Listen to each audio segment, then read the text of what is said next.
2026 বিশ্বকাপ ট্রফি কার হাতে উঠবে? চলুন এটা পরিসংখ্যা, এটার উত্তর খোঁজা যাক পরিসংখ্যা অনুযায়ী। এখন পর্যন্ত বর্তমান দল টিকে আছে 4টা: ফ্রান্স, স্পেন, ইংল্যান্ড, আর্জেন্টিনা।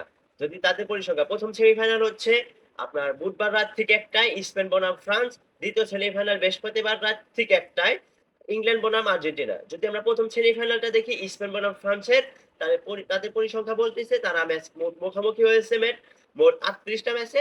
এখানে স্পেন জিতেছে 18টায়, আর ফ্রান্স জিতেছে আপনার মোট 13টায়, আর ড্র হয়েছে 7টা। তাহলে এই পরিসংখ্যা অনুযায়ী এখানে স্পেন এগিয়ে।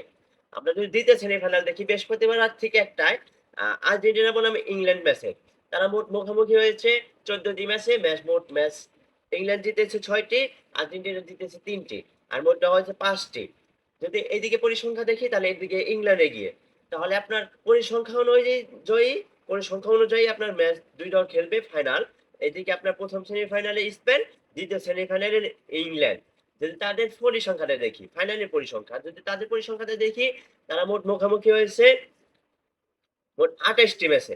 এখানে আপনার ইংল্যান্ড জিতেছে 14টি ম্যাচে, আর আপনার ফ্রান্স স্পেন জিতেছে হচ্ছিল 11টি ম্যাচে, আর মোট ম্যাচ ড্র হয়েছে 3টি।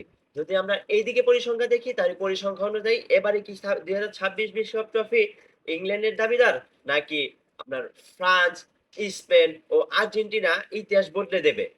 আপনার কি মনে হয় পরিসংখ্যা অনুযায়ী কি আপনার ইংল্যান্ড ট্রফির দাবিদার, নাকি আপনার তারা ইতিহাস বদলে দিতে পারে ফ্রান্স, স্পেন, আর্জেন্টিনা? আপনারা জানান আপনার মতামত কমেন্টে।